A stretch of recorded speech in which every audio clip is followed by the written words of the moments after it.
Yo, what's happening, Raider Nation? It's your boy Soto here. You know what it is. Raiders versus the world. Talk about the team that the world loves to hate, your Las Vegas Raiders. All right, so we're almost there, okay? A couple days away, Monday Night Football against the Chargers, our first division game this season. It's a big rivalry, not just because it's Raiders-Chargers, but it's Pete Carroll versus Jim Harbaugh. Look, these guys, they don't like each other, okay? And it's okay. They'll tell each other, hey, look, I respect what he does. We're cordial. I just don't like him. Think of it like, you know, your brother-in-law, right? He's kind of weird. He's kind of funky. You really don't see eye to eye on a lot of things. But during Christmas and Thanksgiving, you got to be cordial with the guy. But you know what? You're not calling up to have a beer and watch the Raider game. This is the same relationship that Pete Carroll has with Jim Harbaugh. This is going to be a little extra layer added to these division games. And today we're going to take a look at the offensive side, what the Raiders need to do offensively against the Chargers. Now, there's a little bit of a hiccup, okay? As of this recording, Brock Bowers, he is questionable with a knee injury. We'll see. Pete Carroll and others have said they want him to practice at least one day this week so they can see him move around and make sure that he's okay. If not, he may miss it. Also, Jackson Powers-Johnson did not practice on Friday with a concussion. Now, because he's designated with a concussion, he has to pass concussion protocol before he can play. Does he have time to do it? Who knows? But ultimately, if he doesn't play, it's going to be Alex Kappa going to take over that spot for him, and we'll see how that works out because protecting Geno Smith is going to be a big thing with the Raiders offense. Okay, speaking of Brock Bowers not being able to play, if he doesn't, it's going to fall mainly on Michael Mayer. He was interviewed in the locker room on the scrum, and let's see what he had to say. You guys are doing your job, but also the quarterback doing his job. Finding the open man. Right. I mean, yep. Did you know how good Geno Smith was prior to all this? Oh yeah. I knew his accuracy was out of this world, and I knew he knew how to find the open man. And I think a big play that shows that is that play when we get that field goal to go up 10 points. He hit me on the check down, and I got a good 10 or 12 to get us in field goal range. And that's an example of just finding the open receiver, man. Boom, boom, boom.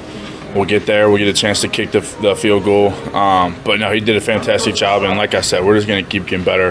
This offense as a whole needs to grow more, needs to get better. And, that's exactly why we're here practicing right now today. Did you get a chance to throw with him off to the side, or was it just you relegated to practice, or did you guys get to know each other? In terms of just working in the offseason and stuff, we were all here. We were all throwing here. But then again, I mean, it's repetition, man. I mean, all the entire spring.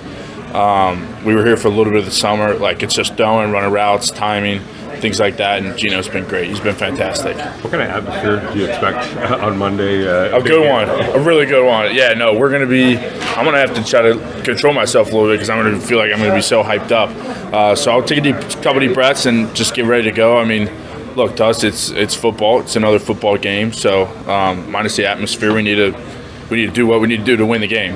Yeah. Thanks. Yeah, no problem. Just what's the mindset been like with this team coming into the Monday night matchup after coming off a win in week 1? The mindset, well, I think we're going to start that today with the first full padded practice, to be honest with you. But it's competition. I mean, it's competition. It's hitting guys. It's doing the right thing, not repeating mistakes, things like that. And we got a big one coming up today. I couldn't quite hear what Vinny said, but he had asked about it being Monday Night Football, the primetime spotlight. The atmosphere. Yeah. How excited? Yeah, it's going to be a crazy atmosphere. It's going to be awesome. Yeah, it's going to be fantastic. Like I was telling him a little bit too, it's just you can't get yourself too hyped up. You know, you got to stay within yourself, breathe, and just go play football. I mean, that's really all it is. You can't let the atmosphere, the noise, the lights, the music, any of that really get to your head because at the end of the day, you're just out there playing football. Something really interesting from Michael Mayers. He said that he has to not get too pumped up. He just remember it's just a football game. Go out there and play. And you know, we've seen it a lot, especially we can see it mostly through quarterbacks when they're really hyped up for a game and they let balls sail on them because they're a little bit too pumped. Same thing as they may, the guys might want to make an extra block and hold a little bit or try to do a little bit too much early in the game and stuff like that. So it's really good to be able to go out there. And that's why I always like going out there before games and getting a feel for the crowd during warm-ups and then coming back in and being able to go out there because you feel that energy already from the crowd. And, you're maybe a little bit more calm after when you go out and play the game. Look, the tight end position in general is going to be huge in this game. If it's Brock Bowers, great. If not, I think Michael Mayer can do it as well. But we need to attack up the seams with the tight ends, very similar to what we did against the Patriots. with a different formation, and especially if it's Michael Mayer, he's not going to have the opportunity to line up on the outside. Maybe if Brock Bowers was there and they had 2 tight end sets, but if it's just going to be Mayer for right now, he's going to have to attack the seams a lot more than he has been. Possession is going to be fine. I think possession is going to be great, being a possession receiver, moving the chains and stuff like that. But if we really want to extend those linebackers a little bit deeper, we have to attack up the seams with the tight ends. It's not always going to be that case. If we do it with a slot receiver or something like that, you're going to have a nickel guy on him or a safety. But if it's tight end, we can really stretch out the middle of that field and open up some running lanes for Ashton Jeanty if we attack up the seams with the tight end. And maybe it's going to be Michael Mayer. Maybe it's going to be Brock Bowers. Hopefully it's both. Another thing we have to do is take shots downfield. That's why I was really impressed by the average yards of completion for Geno Smith. 10.6 is huge. I mean, that's an insane number, 10.6 yards per attempt. Now, it's going to be a lot to ask for him to duplicate that against the Chargers. I think the Chargers have a much better defense. But same mentality. You got to push the ball down the field. You have to stretch the field a little bit more now. It was a little bit easier because the Pats were selling out to stop the run. They didn't want to let Ashton Jeanty beat him because, he was beating him the first couple plays of the game. He had ripped off maybe 13, 14 yards in the first 2 plays. And they said, you know what, we're not doing that anymore. We can't let Ashton Jeanty beat us. We have to let Geno Smith beat us, and he did. So I think up front, the Chargers are a little bit more stout in the linebacking core. I think they're going to be a little bit tougher to run against just in the base defense. They're not going to have to, bring more people in the box. If they allow us to have a little bit more one-on-one on the outside, okay, we have to take those shots down the field. It's not going to be easy because it's going to be Khalil Mack out there, okay? He's a Raider killer, man. He has something personal against the Raiders because of what John Gruden did to him. But we can't let him dominate the game. He's going to have his place. He's going to get his tackles for loss. He's going to get his pressures, his hits. He's probably even going to get sacks. But we can't let him be a game wrecker. We still have to have a game plan for him. I think we should shade and we should move protection to his side every single time. Wherever he is, we should shade protection that way.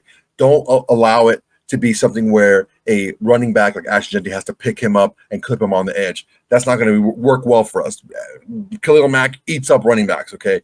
We have to have big guys on him, jumbo packages, extra tight end sets, extra lineman sets to be able to block Khalil Mack, to be able to get those shots downfield. Now, how do we get those shots downfield? It's a lot more difficult than just running a guy deep, okay? We have to use play action. We have to use like double moves like we did with Dante Thornton. We have to mix it up a little bit to be able to get those concepts together to allow us to be able to throw downfield. It starts with the protection up front. We have to protect Geno Smith enough for him to have enough time to get it downfield. So Dante Thornton's going to be big for this game, I think. Him stretching the field, it's going to allow the tight ends to go up the seams, and it's going to allow us to run the ball the way we want to. It's all going to work together, but we have to start up front with protection. Speaking of downfield threats, Dante Thornton was also in a locker room scrum. Let's hear what he had to say. The best fans in the NFL, so going in there, seeing those guys and seeing how crazy they're going to be, just knowing that the energy that they bring gives us a lot of energy. I didn't get to speak to you after the locker room and post-game, after having that clutch catch that kept the Raiders and, kept the drive going for them. Yeah. Just what was that like for you, that moment, and knowing that you helped this team continue that drive and ultimately win the game? It was an amazing feeling, definitely, because one, I thought I was going to score, really. But it was great to know that was the play, or one of the plays within that game that helped seal the deal for us. So it definitely was a great feeling to have. How good is the communication right now, would you say, between you and Geno, and how he makes you feel comfortable on the field as a rookie, and knowing you have the confidence to be where you need to be at the right time? I just said, since the moment I gotten here, he's been giving me a lot of confidence with just knowing that, letting me know that he trusts in my ability and knowing that he's going to be there. So just knowing that having a quarterback that's going to constantly let you know that they believe in you is definitely a great feeling to have. What was the biggest game that you had in your college career that could compare to Monday Night Football that you think that could match up with that feeling? Anytime I played against Alabama when I was at Tennessee. You think playing under the lights over there in the SEC helps you out for these moments now in the NFL, Monday Night Football, playing the final game of the week? I definitely say that for sure. SEC the best conference in college football, so the best games gonna come from there. So I definitely would say that helped prepare with that. There's rookies who don't get their first big game or big moment until midway through their rookie season. You having a marquee moment, getting that big third down, do you feel that sets you up for okay, let's do even bigger and better things week 2? I feel like regardless of if that happened or not, I was still gonna have that mindset of constantly trying to keep getting better, and that's what I feel like comes from that. Like if I make a play in this game, I feel like I have to do that again. So whether it happened or not, I was still gonna have that same approach to each game. You're a young guy. When you see someone as Derwin James Jr.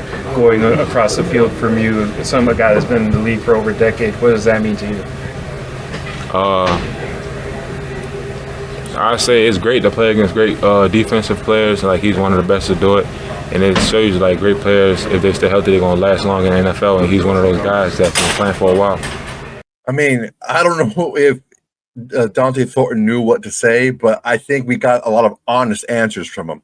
I really don't think he's fazed by this game. I really don't think he's fazed by the moment. I think he knows what he can do, and he's been given the confidence from Geno Smith, Pete Carroll, and the other guys in the wide receiver room that he knows what to do. He can go out there and make big plays. Yeah, that's what he's there for. He's not there for the 8-yard comeback. He's not there for the little slant across the 5-yard slant. That's not what he's here for. He's here for big chunk plays, and he's going to get them in this game. All we have to do is protect Geno Smith, like I've been saying. All right, guys, we're talking offense today, and when I talk offense, I think over-under. The over-under for the game between the Raiders and the Chargers is 46.5. And when I place a bet, I do it with MyBookie. MyBookie, they're great. It's the only site that I use. I only go through MyBookie because of all the great games they have. They have casino games. They have all the sports and everything that you need to be able to, have a little fun while you're watching the games. On top of that, they have the bet back bonus. How does that work? Okay, if you're a new user and you use the code SOTO, that's SOTO. If you use the code SOTO, and you deposit more than $50, they will match it up to $500. Now, when you bet, you can use your bet back bonus money instead of real money. And if your bet wins, you get that winnings. Now, you're not going to get the initial bet. That was a free money, but you're going to get the winnings. And so it's a free bet, basically. So go ahead and check it out. If you want to check it out, make sure that it's available in your area. Make sure that you're over 21. And if you have a problem, man, maybe you should talk to somebody. This is for entertainment purposes only. The whole game can't be deep shots. You need to have a different type of attack as well. I think that a lot of attack has to be short passes, like the slants, like the comebacks, the curls, the stuff over the middle, the zone beaters, that type of stuff. And that is where Jakobi Meyers shines. Jakobi Meyers is going to be a guy who's going to get a lot of look in this game, especially if Brock Bowers is out. The possession guy, instead of being Brock Bowers, the go-to guy is going to be Jakobi Meyers if it's not Brock Bowers. So, Jakobi Meyers also had a little bit of a talk in the locker room. Let's see what he has to say about this game coming up. Contract situation, and you're just showing up, you're going to work every day. But I'm going to ask you this, because I was asked, and I think I know the answer because I know you, but I'm going to ask you want to be here. You love these fans of this team and your teammates, don't you? No, absolutely. But, it's not a one-sided thing, right? It takes two people to tango, so we're going to see how it goes. What stands out to you when you look at the Chargers on film? They play hard. I think as that coach got there, they've been playing hard the last couple of years, so they got a great offense. Derwin definitely on the defense. Derwin in that D-line, they got problems, so we're going to do our part, hopefully, as an offense to kind of just counteract their offense and see where the chips fall. When you look at all these weapons, though, I mean, it's almost you have to choose your poison who you want to try to stop, isn't it? Absolutely. I mean, that's kind of how we wanted it to be this year, right? All the guys can play. We can all make a lot of plays down the field, stretch the field wide, too. So, I mean, I'm excited about the group we got. Hopefully, everybody just stay healthy, continue to be healthy, and just keep pushing forward. Thanks, Kobe. What do you think playing a divisional opponent so early in the season? It really don't matter. What I'm saying? It don't change nothing when you play them. You just got to play them regardless. So, it's coming. I'm ready to get this one going, get to it, go out there and make plays. And the Monday Night Football stage, how exciting is that for this team, especially coming off of a win? I think it's great, honestly. Everybody watching. And like I said, I think we got a lot of underrated guys who can go out there and perform and show the world what they can do. Does it feel different to get back in front of Raider Nation, home opener at Allegiant? I wouldn't say it feels different, but you always appreciate every opportunity to do it, right? Especially the first one of the year. So, I mean, we're going to go out there and try to put a show on. I couldn't quite hear what Hondo said, but I wanted to get your take on just how the communication went between you and Geno in the first game. Oh, in the first game? Yeah. Honestly, I think we did pretty well, right? Considering that it was the first game, we're going to keep growing, keep trying to get better, but I think we did all right. Pretty soft-spoken from Jakobi Meyers, but also very straightforward. Yeah, he wants to play at home. He wants to stay a Raider. And he's going to do whatever he can because the best bet for him is to continue to ball out the way he's been, and the Raiders are going to have no choice but to pay the man. Now, is he going to be getting $30 million a year? No, probably not, but he should get a nice little chunk of change. One of the most underrated aspects of Jakobi Meyers' game is his run blocking. He does a great job run blocking, and he's a guy that really blocks down the field for his teammates. That's an issue that we need to address when it comes to this offense. We need to get Ashton Jeanty rolling. Whether it's going to be in the passing game with screens, I think we should attack this linebacking core with screens. It's going to slow down the defensive pass rush if we throw some screens to the outside and throw some design swing passes to Ashton Jeanty in space. We got to be able to do it. We have to get him the ball in space, because the more that he gets revved, the more he gets rolling, the better it's going to be in the running game. Now, I really like the inside zone running plays with Ashton Jeanty. I really think that it's going to be something that's going to work for this defense. It's going to be able to help him kind of get more of a flow of what's happening and be able to make a decision and pick a hole and boom, go. On the outsides, we can do some design, like more power stuff on the outsides. But initially, for right now, I just want to get the ball in his hands more. And I think this is a perfect defense with the pass rush that they have and the linebackers, how they like to over pursue. I think it's going to be a great thing to do with the screen game with Ashton Jeanty, because he's a great receiver out of the backfield, and he can do a lot of slip stuff, a lot of delayed things like that. I think we should do that as long as the offensive line can hold up. The screen game and the play action game will work. I think these are two things that are going to be really important to be able to help this offense do what it wants to do. Now, speaking of the offense, the leader of the offense, Chip Kelly, did a press conference, and I really want to know what he has to say about what he feels about the opposing defense of the Chargers, and also what he wants to get out of this offense in the game coming up on Monday Night Football. So let's take a peek. Chip, one of the play people at Ohio State told me this summer that one of the things they learned from you is being a football junkie, that everything with you is a chess match. There are things you'd say, we're going to do this to set up for 3 games down the road. Would you just talk about where that came from in your development, in your offensive intellect? Yeah, I'm a football junkie, but we don't do anything to set up for 3 games down the road. Like, we're trying to do everything we possibly can each week to win that game against that opponent. So I think some people speculate. Now, what most people do is 3 weeks down the road, hey, we ran this a couple weeks ago. Can we make an adjustment off of it that maybe the defense isn't ready? But we don't plan that out in advance, that we'll run this play this week, and then 3 weeks from now we'll run that play. Like, we're not thinking about who we're playing. And I know we play Washington next, and then it's the Bears are in there somewhere and the Colts are in there somewhere, but we're not game planning for the Bears or the Colts or those guys after this one. We have a plan to attack Jesse Minter and that really good defense that the Chargers have right now. Last week you mentioned that Geno Smith gives you confidence, and then you saw him spread the ball around the yard on Sunday. Yeah. How much more confidence do you have seeing that production? Yeah, what Geno did and I think Pete was asked, was that a breakout game? That's what I've seen from Geno. That's what Pete's seen from Geno. That's nothing Geno did on last Sunday was surprising to anybody that's been here with him since we had OTAs, just because his command of what we do offensively is his football acumen is off the charts. You know, the conversations between drives of we should do this and what do you think about this? Those conversations are he's always spot on with those. So what I saw is what I anticipated. I think that is him. He's a 70% completion guy. He very rarely puts the ball in harm's way. He always makes good decisions. So, you know, it's not that I don't know if I could have more confidence, because I've got the utmost confidence in Geno right now. Is we can call whatever we want, and he's going to find a way to execute, and he's going to make the right decision. Sometimes the right decision is to throw the ball away, but he'll make that right decision. He doesn't, very rarely do I see Geno try to force anything, and he didn't try to force anything last Sunday. So, when you look at the film, what do you think could have improved on in terms of the run game? A lot of it was 4-minute offense at the end of the game. You know, when they were stacking the box, and they know you're going to run, and we know we're going to run, and that's just you know, kind of some of the numbers that come out of that is a lot of those carries. I think 4, 5, or 6 of them were against loaded boxes, where in a non-wet day you may try to throw it in those situations. But the biggest situation for us, especially when we got up 2 scores, you know, that again, a great example of Geno is on that 3rd down when he checked it down to Mike, and Mike ran to put us back into field goal range. And I told Geno when he was coming off the field in the headset that maybe to play the game, because that made it a 2-score game, and that changes their philosophy. So then Josh is throwing every down. So then when we're back out there, we're running every down. But we knew we were running every down. Mike Vrabel knew we were running every down. I think everybody in the stands knew we were running every down. That makes it a little bit more difficult. But we still have to improve upon that. In this league, there's going to be weeks where your passing game carries you. There's also going to be weeks where your running game has to carry you. And a lot of that depends on how the defense is deployed. But we do have to get better on our 4-minute offense. Losing Brock, who was kind of integral in that, you know, and having contingency plans if you're down a tight end of what you're going to do. Is part of that, and we've worked on that this week. Run the ball heavily in the second half, when you kind of took that lead. What were some things that you saw from Ashton and Jeanty that you really liked, but also some areas of improvement that you the one thing you love about him, especially his touchdown run, is kind of just typifies Ashton. He is a tough, hard-nosed, physical runner that is very difficult to bring down with the first guy. And I think after playing one game and he's getting a feel for kind of how this league is, it's obviously different than playing in the Mountain West.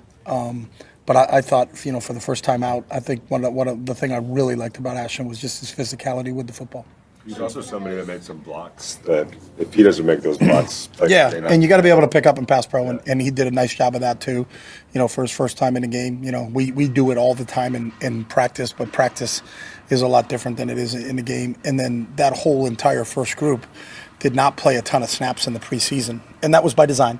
You don't want to lose a guy. If you lost a guy, is that fine line of how many reps do they need to be ready, and then you lost a guy in the preseason. Like, what the heck you played him for? And we always talk about it as a staff, like how many snaps is the right amount, but for it to be live, and he played 54 snaps in his first game. Maybe a little high in his first game, to be honest with you. But I thought he did a really nice job overall in the entire game.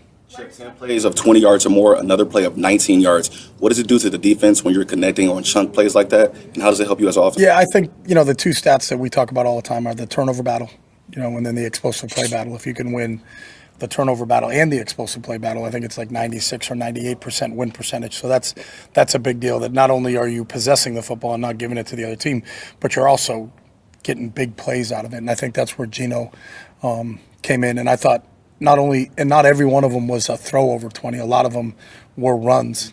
Brock was an underneath, but then turned it into a Jakobi. I thought did a great job of run after the catch. Jack had a good run after the catch. He caught it, I think, at like 16, but then stuck his foot in the ground and made it a 23-yard gain. So those are the things that really hurt the defense.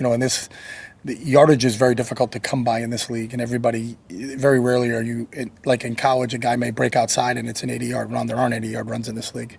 Everybody's so fast and does such a good job of containing things that they're always keeping the ball in front of them. So to be able to get that many chunk plays, I think was a big deal, especially considering the weather, and that was the first time, obviously we did wet ball drills all week because we were anticipating the weather, but doing wet ball drills and actually playing in the rain is two different things, and that's probably the only thing that we can't simulate here just because of our weather. I don't know if I asked him if we could get misters or something in here, or we haven't gotten that sophisticated yet. But I was really just happy with how to have that many explosives, to hold onto the ball and catch the ball the way they did in that weather was a really credit to those guys. I know she asked a question. Sorry. Back to Ashton. You're just like in another county right now. Yeah, I'm so sorry. That's okay. Back to Ashton. What are some of those big improvements that you would like to see out of him coming into week 2? Yeah, I think big's an overstatement. I think for all players, you learn from your experiences, and he played in his first NFL game. The preseason, he played a little bit, but that was his first chance of playing, and I think he'll be the first to admit it. Like, all right, now I kind of, you always can have these notions, you dream about it your whole life of playing in the NFL, and now you're actually playing in the NFL. He certainly showed that he belongs, and I think we're really excited about that. But I also don't want him, and I know Dealin, our running back coach, and Pete, or everybody, that he doesn't have to do anything different. There doesn't have to be, all right, now game 2, now try this, and this. Just continue to build upon it. Your tracks when you're running the ball. He did a great job in ball security. I thought he was physical with the ball. I thought he did a good job in pass protection. And those are all things that I think the more experience he gets, he'll get better at all those things. What's it say about his maturity, though, that he sat right here yesterday and didn't care about how many yards the team won, and he did the things that didn't show up in his stat line? Yeah, I think that's part of Ashton. I think it's all part of the culture that Pete has here. I think that it starts with Geno, our leader on the offensive side of the ball. Geno could care less if we throw it for X amount of yards or run it for X amount of yards. You don't get any more points for running it over the goal line or throwing it over the goal line. It's still about getting points and having more points than your opponent. And we've talked about it. And it kind of goes back to, the whole philosophy of this organization, just win, baby. There's going to be days where it's an ugly 9-6 win, and there's going to be other days this year we're going to have a shootout.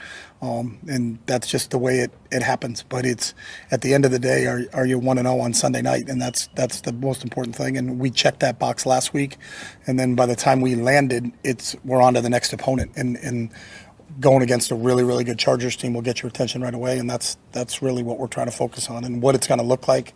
You have a plan going in, but that plan always changes, and we'll see. Is this going to be a high-scoring game or low-scoring game? I don't know. We just have to be prepared for whichever way it flows. Talking about your tight end room, Pete said that you guys don't have tight end 1 and tight end 2. You have 2 ones. How nice is it to have that extra one with Michael Mayer there? Yeah, I've been a huge Mike fan since I got here, and Pete's right. And I think there's not many people that have that luxury to have 2 talented players like that. And I'll throw Ian in there too. Ian played 20 snaps himself, so to have 3 tight ends that can play and have proven that they could play in the NFL is a real big deal, and that depth gets tested. We lost Brock for a little bit there at the end of the third and into the fourth, and I thought Mike did an outstanding job. And catching the ball underneath, his run after the catches, and then his blocking at the point of attack was really, really good. You talked about explosive plays. What did you see from the Chargers in terms of limiting the Chiefs in that area of the game? Yeah, they did a really good job, and obviously the Chiefs are the Chiefs, and everybody knows what they're about. But that system that they run defensively, and Jesse does such a good job in it, really prevents. They didn't give up a lot of big plays last year. I think they led the NFL in scoring defense. They very rarely are people getting behind them. They're going to make you earn everything you get, and that's what playing against a Jim Harbaugh type team you're going to do. They're not going to give you the game. They're going to make you earn everything you got, and it's going to be a slugfest. But that's what you get excited about. Those are the games you can really get pumped up for, and the fact that it's at home for our first time in front of our crowd and in that stadium. And we haven't played a game in there. We had a preseason game in there, but to play a game in there, we're excited about that opportunity. Awesome. Thanks, Chip. Thank you. All right, thanks, guys.